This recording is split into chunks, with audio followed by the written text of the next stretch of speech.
2 محرم الحرام سن 61 ہجری آپ کی سواری کربلا کے ریگستان میں پہنچتی ہے تو آپ کے گھوڑے پر ایک عجیب سی بے چینی طاری ہے، جیسے وہ یہاں سے آپ کو کہیں دور لے کر بھاگ جانا چاہتا ہے۔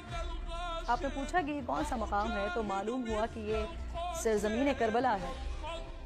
آپ نے ارشاد فرمایا کہ قافلے کو یہاں روک دیا جائے، ہم یہیں قیام کریں گے۔ پھر وہیں خیمے بھی لگا دیے گئے، اور جو سب سے پہلا خیمہ تھا وہ وفا کے پیکر حضرت عباس کا تھا۔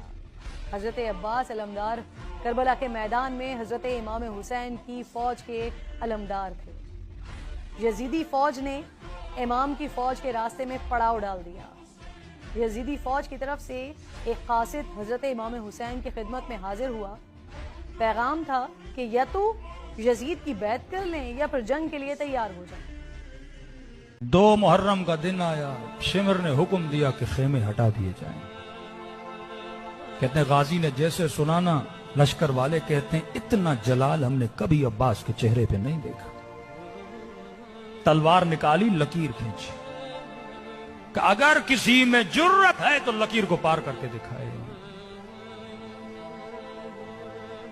امام حسین بی بی زینب کے خیمے میں گئے، فرمایا بہن زینب سنا ہے کہ عباس نے لکیر کھینچی۔ کہا جی آقا، عباس کے ہوتے ہوئے کسی میں جرت ہے سیدانیوں کے خیموں کو ہاتھ لگائے؟ کہ زینب میں حسین جنگ نہیں چاہتا، میرا دل ہے کہ خیمے ہٹا دیے جائیں۔ کہ مولا پھر عباس کو بولیے نا۔ فرمایا زینب کہیں میرے شیر کا دل ٹوٹ نہ جائے۔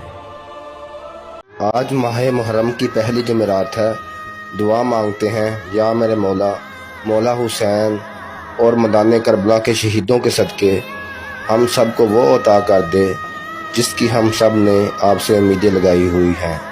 آمین یا رب العالمین۔